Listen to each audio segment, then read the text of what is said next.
여러분 생각에는 한국교회 미래가 어떨 것 같아요? 여러분 생각에. 한국교회 미래. 한국교회 미래요? 예. 밝으냐 어둡냐 그건 목사님 같은 분이 계셔서 봤습니다. 좋은,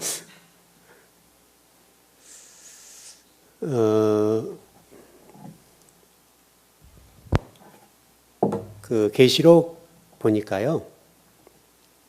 이런 말씀이 있거든요. 그 예루살렘 성전으로부터서 나오라. 여러분 18장 후반부 보면 그런 말씀이 나와요. 예루살렘 교회로부터 나오라고 얘기를 하는데 그렇다면 사람들이 나올까요? 안 나올까요? 그렇죠. 결론이 안 나온다는 거죠. 왜 안 나오냐면 본인이 속한 그 예루살렘 성전이 잘못됐다는 것을 의식하지 못하는 거죠. 이해되셨죠? 그러니까 예를 들면 우리가 어떤 말씀이 있는 교회라는 교회에 있다고 보고요. 일반적인 교회에 있다고 볼 때 일반적인 교회에 있는 성도에게 말씀 있는 교회의 성도가 집사님, 권사님 그 교회에 그렇게 있으면 안 돼. 나오셔서 말씀 있는 교회로 오세요. 라고 얘기를 하면 그분이 그 말 알아들어요? 못 알아들어요? 못 알아들어요. 근데 놀랍게도 계시록도 똑같아요. 그 계시록 안에서도 이제 18장 정도면 거의 결론적인 거잖아요. 마무리되어가는 건데, 그 다음에 이제 19장 나면 어린 양 혼인잔치 나오고 그러잖아요. 그렇게 나오는데, 예루살렘 성전을 이렇게 18장이면 이제 무너뜨리는 장면이잖아요. 완전히 없애버리는 장면인데, 곧 하나님의 심판이 임박했음에도 불구하고 또 하나님이 그들에게 기회를 주세요. 빨리 나와라. 너 내가 이 예루살렘 성전을 무너뜨릴 것이다. 얘기를 하셔요. 근데 놀랍게도 주님이 말씀하셨음에도 불구하고 그 말이 안 믿어지는 거죠. 안 들려지요. 안 들려. 일단 우리가 성경에 듣는 것이 복이 있다고 그러잖아요. 쉐마, 이스라엘아 들으라. 들으라 이스라엘아. 들으라 이스라엘아. 지금 이 들으라라고 하는 것을 굉장히 중요하게 생각하는데 듣는 것이 안 들리는 거죠. 안 들리니까 순종을 못 하는 거죠. 듣기는 듣는데 안 들린다는 얘기 아셨죠? 여러분 무슨 얘기인지? 듣기는 들렸어요. 하나님이 사도 요한을 통해서 너 예루살렘 성전에 빨리 나와. 내가 무너뜨려 버릴 거야. 그래서 박살 내버렸다는 얘기를 하신 거잖아요. 그렇게 말씀하셨는데 당시 예루살렘 성전을 섬겼던 하나님의 백성들이 꼼짝도 안 해요. 이게 놀라운 일이죠. 지금도 똑같아요, 여러분. 심지어는 제가 어떤 목사님에게 그런 얘기를 좀 했거든요. 그 중국 어떤 교회 가서 말씀을 전한다고 그래서 제가 좀 상당히 의아했어요. 그래서 어떻게 가게 됐어? 라고 물어보니까 그냥 교회 갈 일이 없고 무료하니까 어떻게 연결을 갔다는 거예요. 그럼 뭐 가르쳐? 그랬더니 열심히 준비해서 간대요.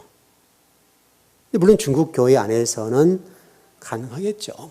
수준이 좀 떨어지니까. 근데 저는 이제 그분의 실력을 알잖아요. 아는 분이어서, 그래. 그리고 이러저런 얘기를 했는데, 제가 이제 어떤 의도로 얘기했는가 하면 같이 공부 좀 해보자. 가르친다는 얘기 잘 하지 않고 같이 공부 좀 해서 하면 어떨까? 이렇게 지금 언지를 했거든요. 근데 그 말을 못 알아듣대요.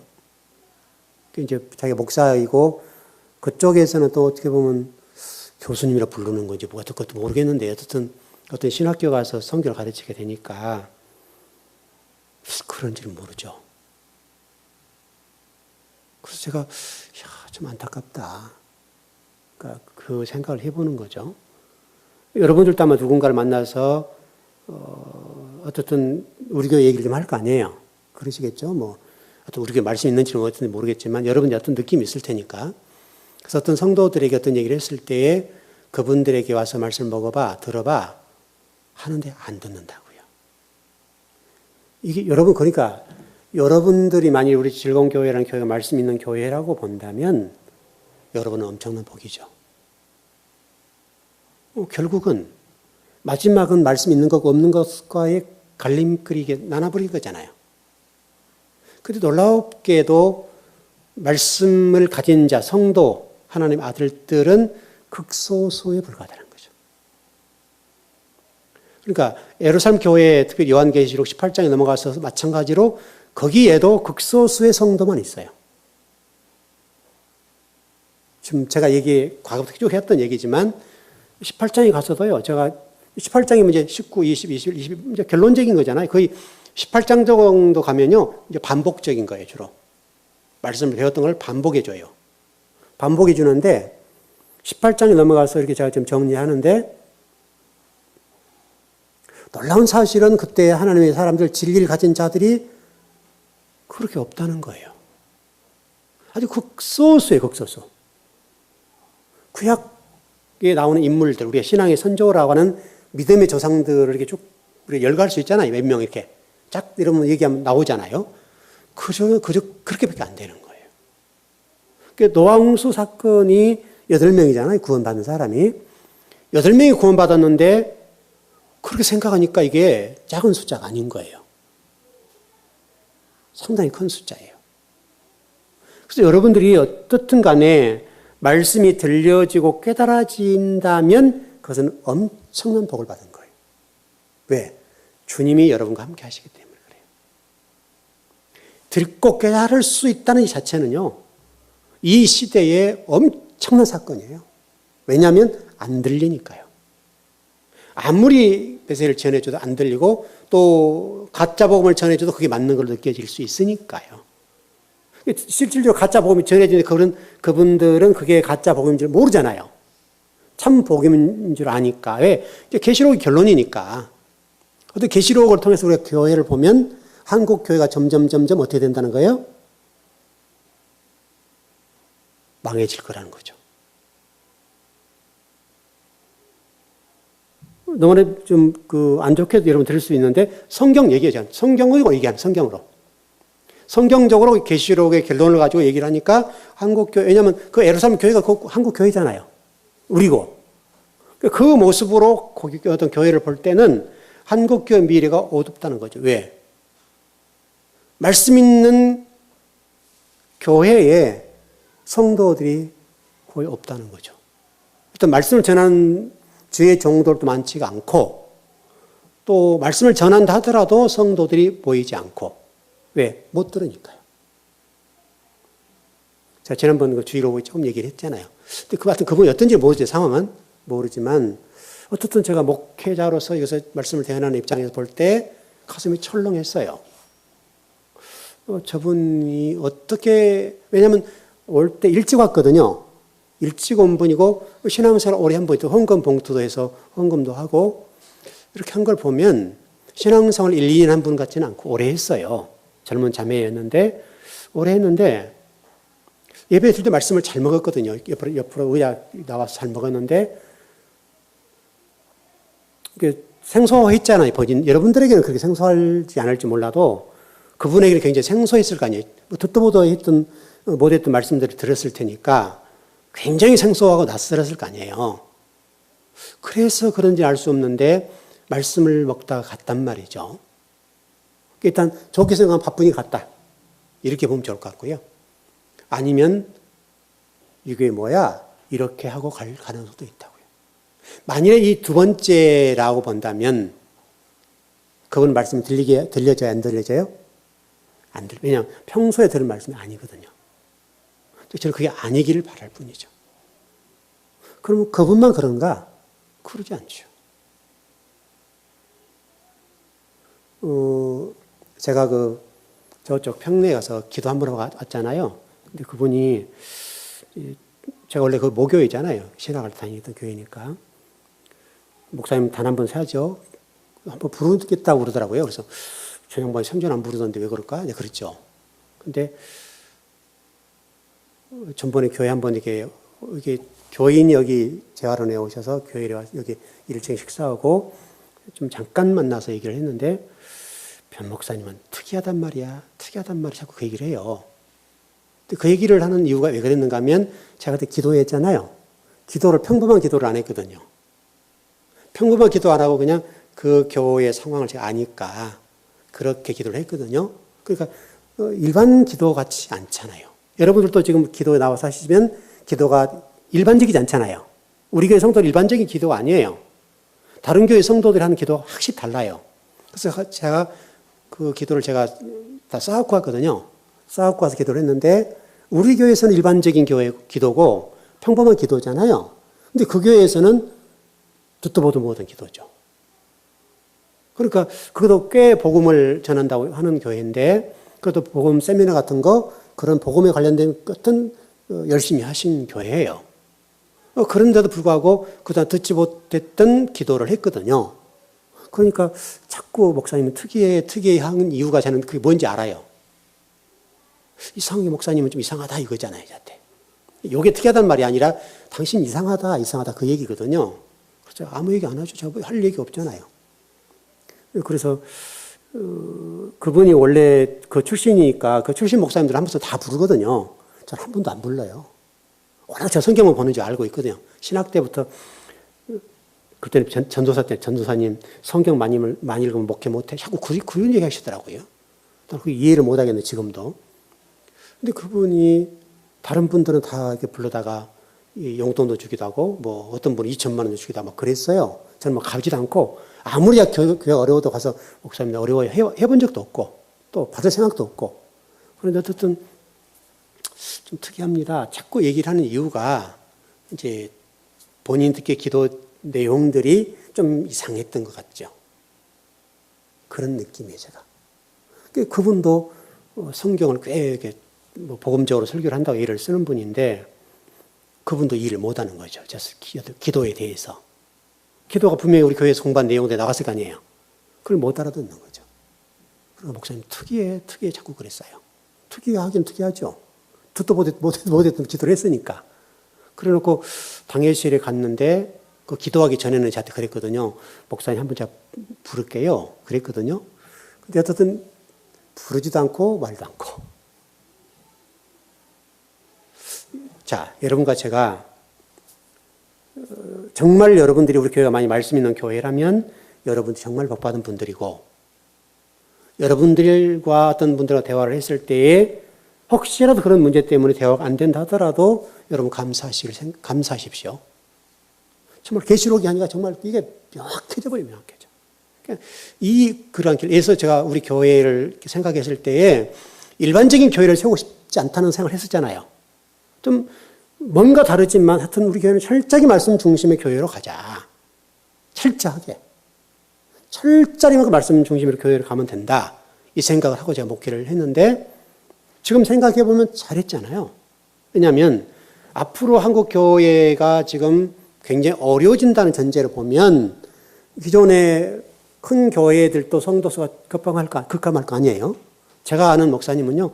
제가 상당히 존경하고 그분 성격이 굉장히 능통한 분이에요. 우리 같은 노예 목사님이고 제가 일전에 소개했던 목사님인데 이분이 광명으로 가셔가지고요. 본당을 3,500석을 건축했어요. 3,500석이요. 본당을. 근데 성도가 여러분 몇 분인지 아세요?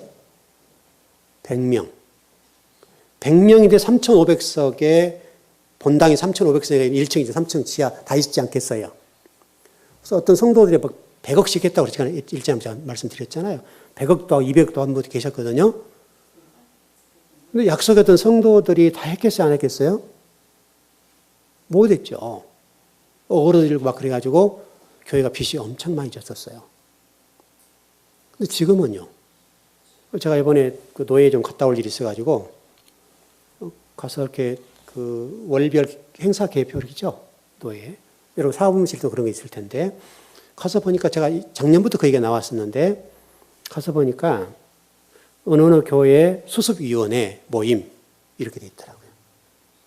근데 인터넷상으로는 그 교회가 목사님을 팔아먹고 도망갔다. 뭐 이렇게 나오기도 하고. 뭐 그랬는지 어쩐지 모르겠지만 어쨌든 그 상태가 돼버렸어요. 그분은 철저히 말씀 중심의 교회인데 물론 좀 세대주의적인 그 부분이 있어요. 좀 그게 아쉬웠는데 그 세대주의적인 부분으로 성들이 모여들고 아주 유명한 분이에요, 여러분. 근데 지금 그 교회가 그렇게 돼서 좀 풍지박산을 나버렸어요. 여러분 3,500석, 우리 교회 한 200명 모인다 생각하세요. 이게 의자 200석 정도 좀 넘어가는데요. 여기 7배 반이에요, 여러분.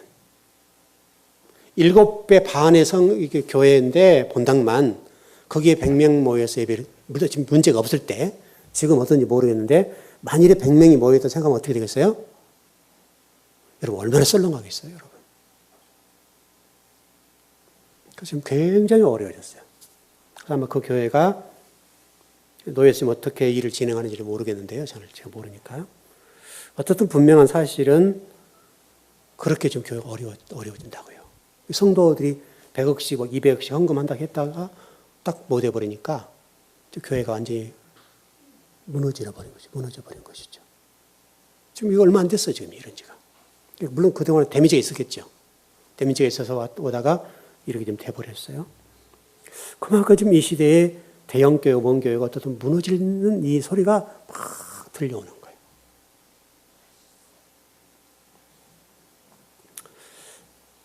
자, 우리 지난 시간에 이제 공부했던 내용을 좀 들어가 보시죠. 99 플러스 1이라고 하는 게 중요하다고 그랬죠? 거기까지 했었어요. 그리고 10드라크마 비율을 좀 제가 설명을 좀 드렸는데, 여러분, 10드라크마는 누가 보면 15장에 나왔는 얘기예요. 이게 당시에 이 10드라크마는 유대 사회에 있어서 굉장히 중요한 원리예요. 왜냐하면 당시 이 드라크마라고 하는 것, 10드라크마는 결혼을 할 때 그 남편 된 분이 여성에게, 신부에게 우리 혼인 반지와 같이 그걸 주는 거예요. 그래서 목걸이와 같은 거예요. 목걸이를 이렇게 이게 차요. 우리 반지와 똑같아요. 혼인 반지한 거 아시죠, 여러분? 예물이라고, 예물로 주는 거예요. 근데 이 10드라크마 누가 보면서 어떤 일이 벌어졌는가 하면 신랑을 맞이하려고 하는 이 아내가 신부된 사람이 드라크마 하나 잊어버렸어요. 근데 유대 사회에서는 이 드라크마가 10개인데 10개 가운데 한 개만 없어도 혼인이 깨져요. 근데 만일에 그 드라크마를 받았던 그 신부가 9개밖에 없으니까 하나를 찾는 일에 여러분 어떻게 했어요? 생명을 걸겠죠. 이거 없으면 결혼 못 한다고 하는 것들 때문에 얼마나 소중히 여기는지 이 하나를 찾기 위해서 좀 혼신의 힘을 다한단 말이죠. 그리고 그 하나를 찾으면 잔치를 베풀어요. 그 하나를 찾는 그 사실 때문에 뭐 남편이 결혼한다 이건 그 다음 문제고 그 하나를 찾으면 온 식구가 모여서 잔치를 벌일 정도예요. 그 정도로 중요한 거예요. 그래서 여기 지금 10드라크마 얘기가 바로 그와 같은 얘기예요. 이 목걸이에 껴있던 것이 하나 빠져나가 버리면 그게 10개로 완성되지 않으면 결혼이 성립이 안 돼요. 그때 그 신부된 분이 그 한 드라크마를 찾는 일에 있어서 얼마나 열심히 하냔 말이죠. 그게 여러분 10드라크마예요. 100과 10과 똑같은 얘기다요. 그만큼 그 하나의 중요함이 성경이 지금 우리에게 설명하는 거예요. 그게 완성이라는 거예요. 100도 완성이고 이것도 완성이라는 개념인데 그렇게 좀 중요하다는 거예요. 그게.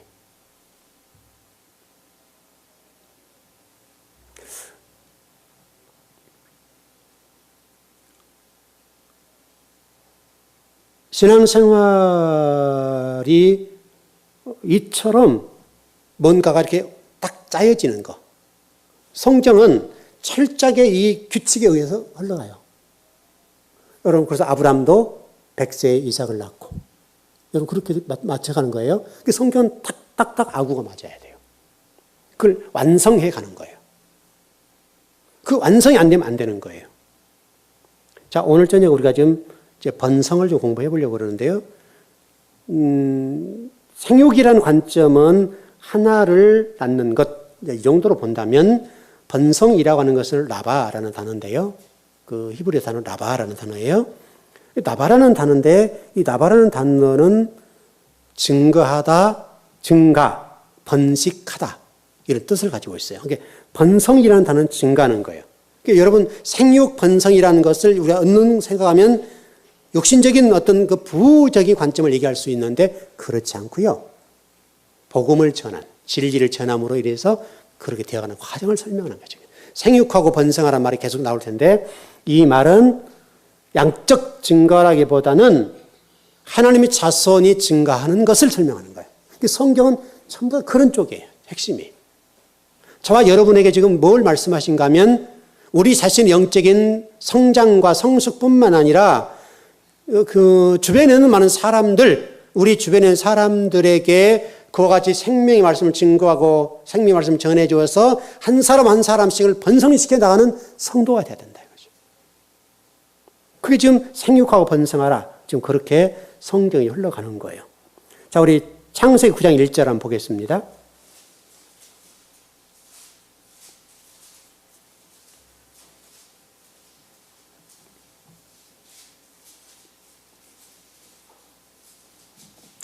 창세기 9장 1절. 예, 시작. 하나님이 노아와 그 아들 때에 복을 주시며 그들에게 이르시되 생육하고 번성하여 땅에 충만하라. 생육은 심는 쪽이라고 한다면 번성은 열매를 거두는 쪽인데 생육과 번성과 충만은 항상 하나 세트예요. 세트로 가요. 세트로. 생육하고 번성하며 땅에 충만하라. 이 말은 항상 세트로 흘러가요. 이게 지금 여러분 하나님의 아들들 얘기하는 거예요. 단순하게 어떤 인간적인 걸 얘기하는 게 아니라 언약의 자손을 얘기하는 거예요. 그러니까 언약의 자손은 이렇게 중단 없이 흘러가야 된다는 거예요. 문제는 우리 인간들이 이걸 못할 뿐이죠. 땅 지향적이고 우리가 비진리적인 것 때문에 이게 막힌다는 문제지. 그래서 계시록에서 지금 그 문제를 안타깝게 하는 거예요. 하나님은 말씀하시잖아요. 제가 조금 말씀드렸는데 예루살렘 성전에는 그 성도들이 얘기를 하세요. 너희들 빨리 그거 나와. 여러분 이건 예루살렘 성전을 무너뜨린 것은 심판의 목적이 있는 게 아니잖아요. 예루살렘 성전을 무너뜨려 버리는데 그것은 심판의 목적이 아니라 구하는 데 목적이 있잖아요. 그러니까 만일에 율법이란 건 똑같잖아요. 율법도. 여러분 율법이라고 하는 것은 좋은 거잖아요. 율법은 하나님을 알아가고 진리를 알아가는 이렇게 몽학선생과 같은 거예요. 그래서 이 복음을 알아가는 통로란 말이죠. 문제는 율법에 머물러서 율법이라는 게 겉모습만 봐버리니까. 아마 제가 이번 주 아마 제가 그 십계명 강의 마무리를 지으려고 그러는데요. 아마 제가 모두의 그런 메시지를 전할 거예요. 겉모습이라는 관점을 조금 이렇게 가서 마무리를 지으려고 그래요. 뭐 설교는 더 하려고 몇 번 더 할 수 있는데 뭐 이 정도 해도 되겠다 싶어서 이번 주까지 딱 하고 끝내려고 그러는데 그리고 이제 계시로 넘어갈 거예요. 넘어갈 건데 우리 신앙이 겉모습으로 규정되고 거기에 머물러 버리면 그것은 반드시 심판의 대상이에요. 그러니까 하나님께서 거기서 나와서 말씀 있는 교회로 가라 그런 얘기거든요. 말씀 있는 주의적으로 가라는 얘기인데 성도들이 안 들어요. 놀라운 사실이에요. 그 예루살렘 교회에게 지금 주님께서는 사도 요한을 통해서 간곡하게 부탁해요. 그 예루살렘 성전을 무너뜨리고 거기에 있는 사람을 죽이는 데 목적이 있는 것이 아니라 그들을 나오게 하는 데 목적이 있어서 그들을 허물어 버리거든요. 허무는 목적은 그들을 구원하기 위한 하나님의 마음이에요. 이게. 여러분이 자녀에게 해초리를 때리는 거 있잖아요. 때릴 때 왜 때려요? 맞아 죽어라 그런 얘기 아니잖아요. 여러분. 해초리를 때릴 때는 너 다시는 이런 짓 하지 말아라. 그 얘기잖아요. 여러분. 그런 얘기인데 뭐 꿈쩍고 맞아보면 어떻게 되겠어요. 여러분. 그거 아니잖아요. 여러분. 다시는 이렇게 않고 열심히 할게요. 이제 이렇게 하라고 하는 얘기인데 부모의 마음을 모르면 왜 때려? 이런 것이 되잖아요. 그와 같이 예루살렘 성전 안에 있는 성도들에게 하나님이 간곡하게 부탁하고 정말 그 아버지의 그 애끓는 심정, 그 가슴이 타는 심정으로 너희를 빨리 나와야 돼. 지금 예루살렘 성전 무너져 라고 그렇게 말씀하심에도 불구하고 이스라엘 백성들이 안 나온단 말이에요. 유대인들이 안 나와요. 그리고 무너져요. 여러분 성경 말씀대로 돌 위에 돌 하나도 남지 않아요. 왜 돌 위에 돌 하나 남지 않냐면 로마 군인들이 와서요. 그 돌 사이 금이 있는 걸 생각하고 돌을 다 들어버려요. 금부치가 있는 거 생각하고. 그만큼 그때 당시 이 예루살렘 성전은 많은 사람들의 인식 속에 이곳은 금덩어리 많은 곳으로 이해를 했단 말이죠. 그래서 돌 하나도 다 이게 허물어 버려요. 왜? 그 속에 금이 있다 생각했기 때문에. 놀라운 사실이에요. 그래서 주님께서 말씀하실 때 돌 위에 돌 하나 남지 않는다 말씀하셨잖아요. 그래서 유대인들의 그 어떤 잘못된 신앙들 때문에 로마 사람들이 생각할 때 그런 인식들이 강하게 바뀌어서 와서 모든 돌들 이게 다 엎어버려요. 역사적인 사실이에요, 여러분, 이게. 자, 우리 창세기 22장 17절에 19절입니다.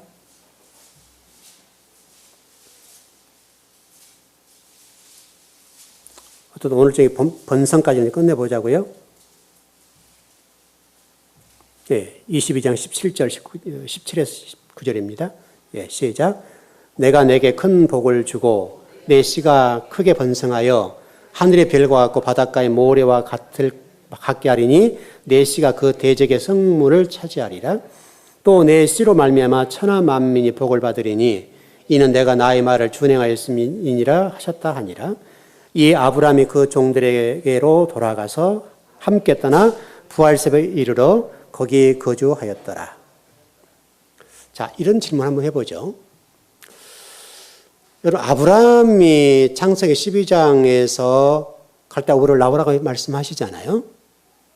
아브라함이 하나님의 말씀을 듣고 어떻게 즉시 나왔을 것 같아요? 여러분, 안 나왔을 것 같아요? 여러분 생각에. 아브라함이요. 아브라함. 이제 정리하면 될 것 같아요. 하나님이 바벨론에 나오라는 얘기잖아요. 갈대 우르가 바벨론이니까 바벨론 나오라고 말씀했는데 아브라함이 지체하지 않고 나왔을까요? 아니면 지체했을까요?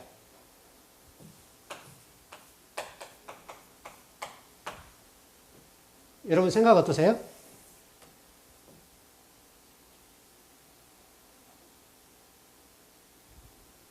어땠을 것 같아요?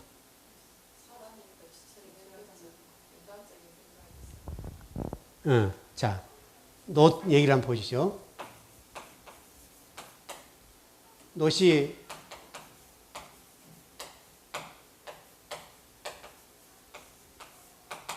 소돔 고모라에서 지체했죠? 그랬죠? 우리는 이 생각이 아브라함은 지체하지 않고 순종했을 거라 생각한단 말이죠.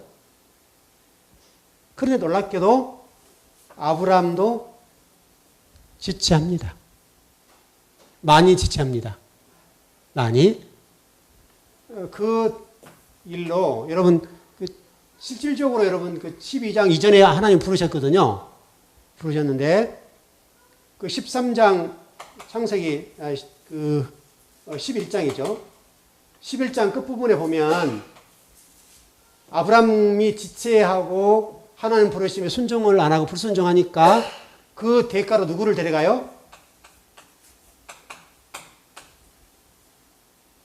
아버지를 데려가 버려요.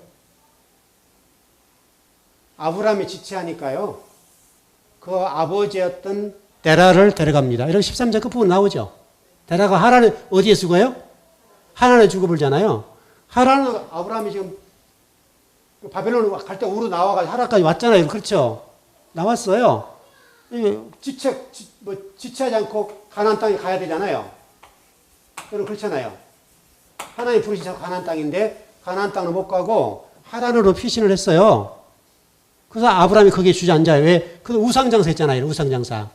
그게 익숙했기 때문에 아브라함과 데라가 다시 사업 수완을 발휘해서 하란 속에서 돈을 번단 말이죠. 돈을 벌고 거기서 주저앉아요. 하나님이 주저앉으니까 그 아버지 데라를 데려가 버려요.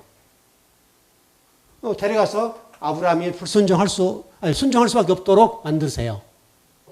그러니까 하나님의 일은 우리가 진리를 아는 것도 마찬가지인데 이 지체 문제예요. 즉시 순종할 것이냐 안 할 것이냐 문제에 따라서 우리 인생이 달라져요. 성경이요. 여러분 이 땅에 복을 받는 것도 번성도 마찬가지고 라바라는 단어가 그런데 생육과 번성하는 문제인데 똑같아요.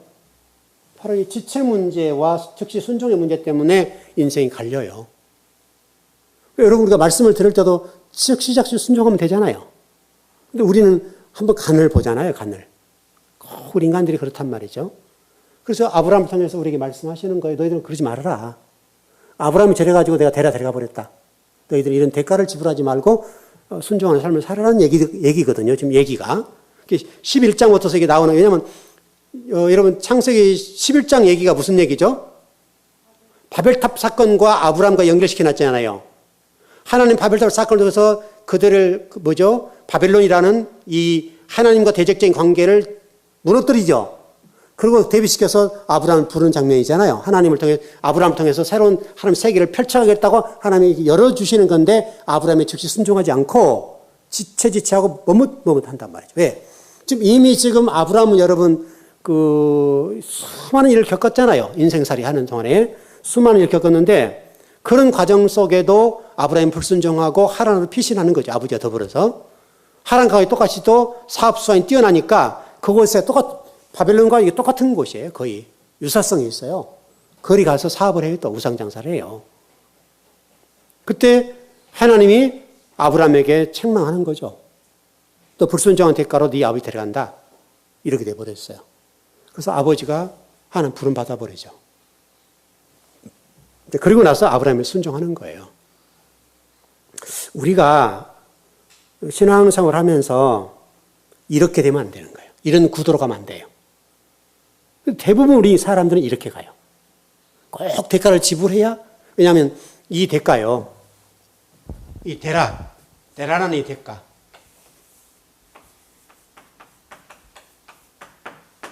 이건 지불하지 않아도 될 것이거든요. 지불하지 않아도 되는 건데 우리는 꼭 이걸 지불을 해요. 그러니까 제가 계시록 18장에 가서 보니까 예를 들어서 이런 얘기가 나오더라고요. 흉년, 또 뭐더라? 하여튼 요런 얘기예요. 요런 게 한 4가지가 나오는데 이걸 통해서 하나님은 죽이는 데 목적이 있는 게 아니죠. 하나님을 구원하는 이 통로가 되는 건데 그럼에도 불구하고 이 대가 속에도 불순종을 해요.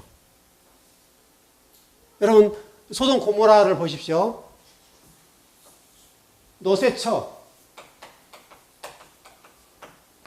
노새처가 뒤를 보잖아요.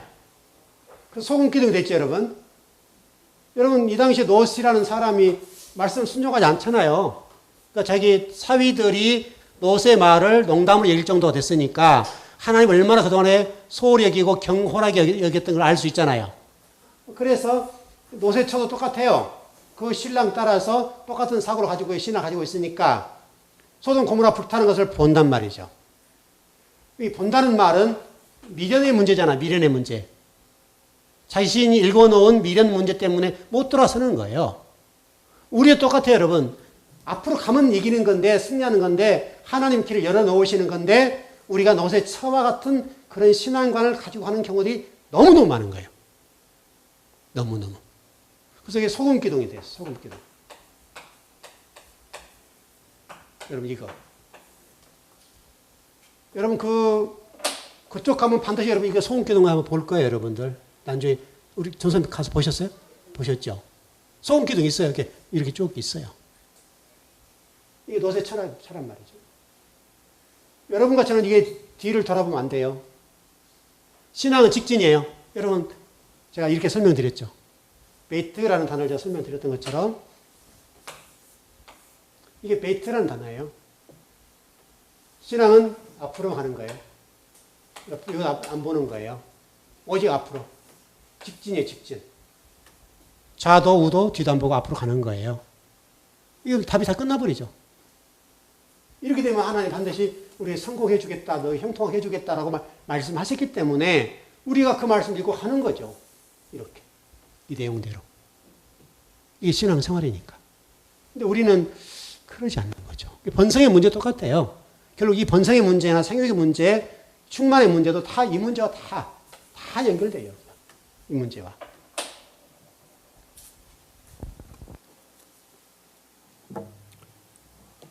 자, 우리 요한복음 12장 24절입니다.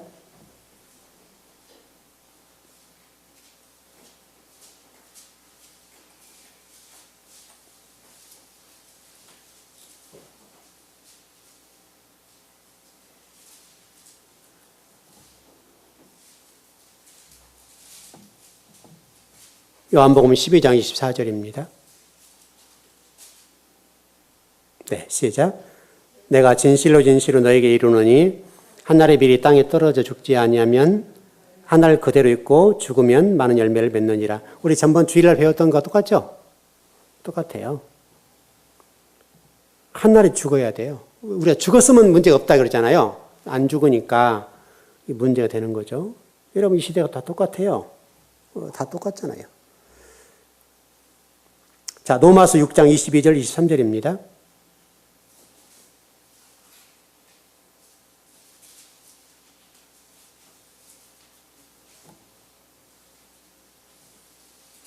로마서 6장 22절 23절입니다.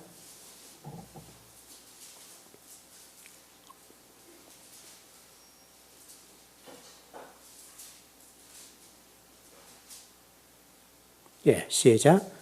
그러나 이제는 너희가 죄로부터 해방되고 하나님께 종이 되어 거룩함에 이르는 열매를 맺었으니 그 마지막은 영생이라. 죄의 싹은 사망이요 하나님 은사는 그리스도 예수 우리 주 안에는 영생이니라. 죄의 싹은 사망이래. 여러분 싹이란 말 아시죠? 싹은 아시죠? 내 스스로가 취한 거잖아요. 여러분 노력해서. 싹이란 것은 내가 노력해서 받는 거잖아요. 그것은 사망이래요. 영생은 열매래요. 은사고 예수 그리스도 우리 주 안에는 영생이다. 그렇게 좀 되어 있습니다. 은사라는 말은 공짜란 말은 선물이라는 말이잖아요.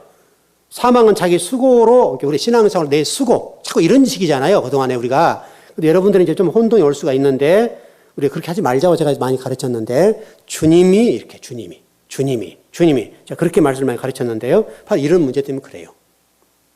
우리는 그동안에 우리 열심. 주님이 열심히 하셨죠, 주님이. 주님이 여러분을 열심히 해주시는 건데, 우리는 내가 열심히 해서 내가 수고하고 내가 노력하고 내가 이렇게 하고 저렇게 하고 다 이렇게 돼 있었어요. 또 그렇게 그동안 우리 목회자들이 가르쳤고. 근데 성경은 그렇게 안 됐단 말이죠. 성경은. 아버지의 열심, 하나님의 선물, 다 그렇게 됐단 말이죠. 그분이 선물을 주시는 거예요.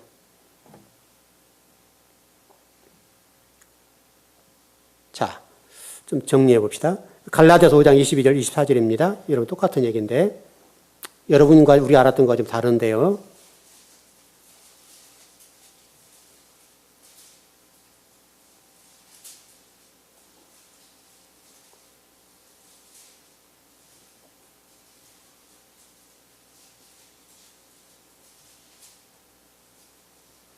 갈라디아서 5장 22절, 24절입니다. 예, 시작.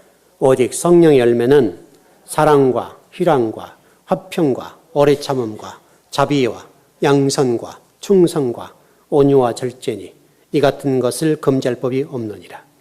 그리스도 예수의 사람들은 육체와 함께 그 정욕과 탐심을 십자가에 못 박았느니라. 이게 누구 얘기입니까, 여러분? 이게 주님 얘기입니다. 여러분 그동안 우리로 초점을 놓았잖아요. 우리가 이렇게 해야 된다고 그러잖아요. 주님 얘기입니다. 성령님이 전하는 것은 오직 예수 그리스도만 전합니다. 그래서 오늘 성령의 열매잖아요, 여러분. 그러니까 주님, 예수님 얘기예요. 예수님께, 여러분 이 얘기가 잘못하게 되면 교회 숫자 늘리라고 그런 쪽으로 듣게 되는데요. 그렇게 된 말씀이 아니라 이게 지금 예수 그리스도 그분을 좀 설명하고 성령 9가지를 통해서 예수 그리스도라는 그분의 열매가 돼야 된다. 그런 설명이에요. 예수 그리스도를 좀 설명하는 것이고 그분을 통해서 저와 여러분 열매를 맺어야 되는 것이지 다른 우리의 수고와 노력으로 맺는 것이 아니라는 거예요, 지금 여러분. 그런데 우리는 그동안에 우리가 뭐 사랑과 희락과 화평과 쭉 성의 9가지 열매를 하면서 여러분 이렇게 맺으십시오. 이런 관점이었단 말이죠. 그러니까 여러분 성경이 그렇게 되진 않아요. 여러분과 제가 어떻게 그런 열매를 맺을 수가 있어요. 우리 스스로의 실력을 아는데 우리가 얼마나 그렇게 할 수가 있냐 이 말이죠. 그렇게 할 수가 없어요.